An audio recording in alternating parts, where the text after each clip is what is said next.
Todos guardamos buenos o malos recuerdos de los muchos profesores que nos han formado en las aulas a lo largo de nuestra vida.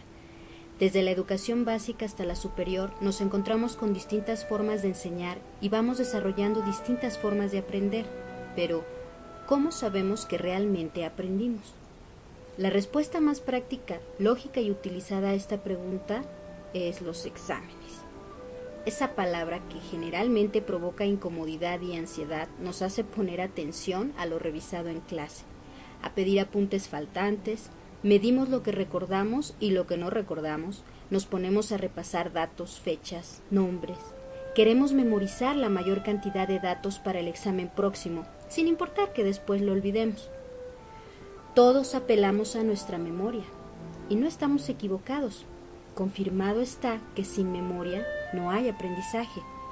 Pero memoria no es solo retención de información. Para entender cómo aprendemos, vayamos a donde se encuentran las claves del funcionamiento de la memoria, a ese lugar tan visitado por científicos que han tratado de descifrar todos los enigmas que este lugar encierra. Vayamos ahí, a nuestro cerebro. La información que recibimos de nuestro entorno es captada por varios receptores de nuestro sistema nervioso periférico. Imágenes, sonidos, olores, sabores y sensaciones de todo tipo son decodificadas en nuestro cerebro y procesadas para formar parte de nuestra experiencia. Sabemos muy bien que no todo lo que experimentamos o pensamos será recordado y guardado en la memoria, ya que cada ser humano tiene un criterio personal de selección basado en que uno recuerda lo que considera trascendente y significativo para sí mismo. El primer paso para adquirir información es prestar atención y tener cierto estado de motivación. Algunos neurocientíficos afirman que ese estado de atención puede tener orígenes evolutivos, ya que en el hombre primitivo la vida dependía de la identificación de algo nuevo en su entorno, de lo que sobresalía del ambiente, ya fuera un depredador o un árbol verde entre el paisaje seco. El segundo paso sucede cuando experimentamos lo nuevo. Esta nueva información pasa por una etapa de consolidación, de la que depende que el recuerdo se haga más fuerte o no. Esa etapa es una ventana de durabilidad llamada persistencia. Toda información debe pasar por esa ventana para que logre fijarse en la memoria a largo plazo y ser un recuerdo permanente. Un aspecto muy importante de la memoria en el aprendizaje es el proceso de recuperación. Cada vez que se evoca un recuerdo, inicia un proceso de reformateo de esa memoria original, de manera que al volver a almacenarlo, ese recuerdo ha sido enriquecido, corregido o modificado.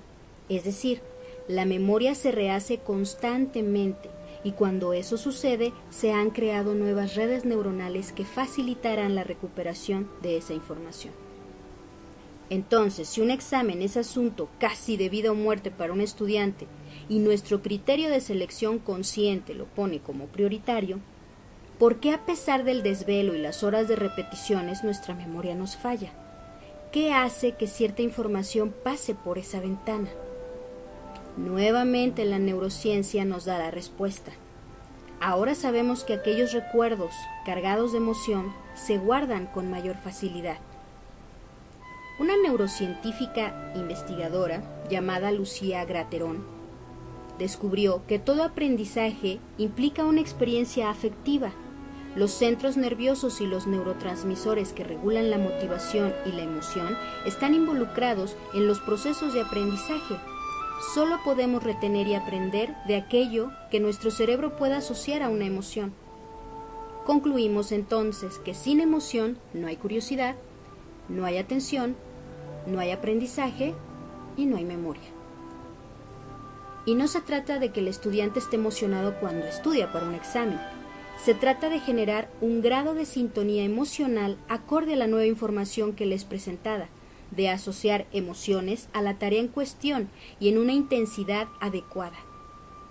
¿Hay algún tipo de aprendizaje que utilice estos principios neurofisiológicos y los aplique en la enseñanza en aulas?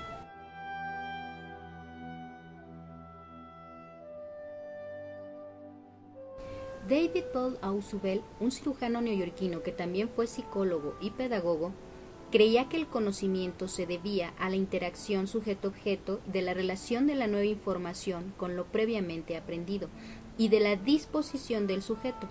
Propuso entonces un aprendizaje por descubrimiento para darle significancia a los nuevos conocimientos en lugar del aprendizaje memorístico y repetitivo que imperaba en esa época.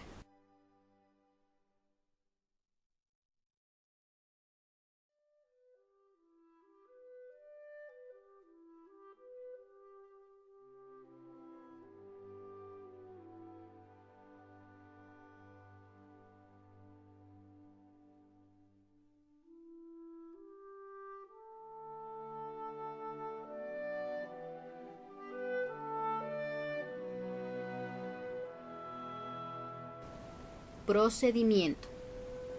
¿Recuerdas este esquema? El sujeto cuenta con conocimiento previo. Hay que explorar qué sabe. Se presenta un nuevo conocimiento que tenga significancia con el conocimiento previo. El sujeto asimila el nuevo conocimiento, relaciona ambos conocimientos, organiza la vieja y la nueva información. El sujeto, basado en los resultados, podrá desplazar información cuando la información nueva sustituye a la información vieja, o asociarla, que es cuando ambas informaciones se complementan. El conocimiento construido en el aprendizaje significativo se integra al alumno y será ubicado en la memoria permanente.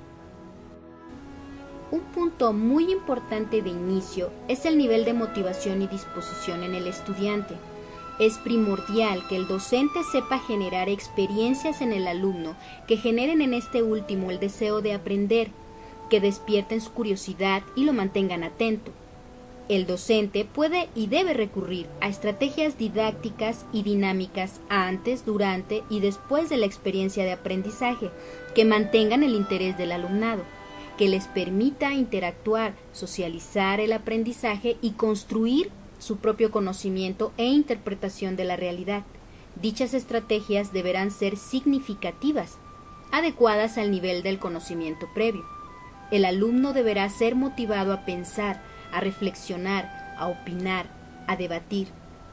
Se recomiendan actividades como la realización de organizadores gráficos, organizadores verbales, mapas conceptuales, espacios para preguntas abiertas, lluvia de ideas, foros de discusión, dinámicas de grupo, etc.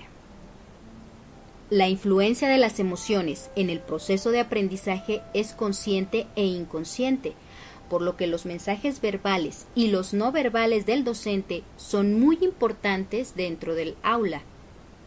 La información presentada deberá ser clara y organizada para facilitar en el alumno una óptima construcción de conocimiento.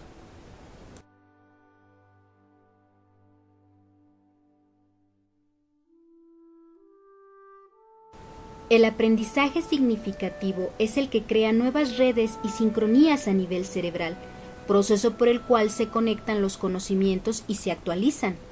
¿Recuerdas que la memoria se rehace constantemente? Conocer es vincular la información significativa. Sucede cuando se estimula el cerebro a pensar y la información significativa es recuperada más rápido, en tanto se hayan construido las rutas de una mejor comprensión.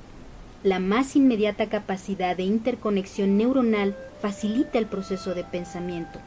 Este, a su vez, facilita la extensión de la conectividad y el desarrollo de la inteligencia humana.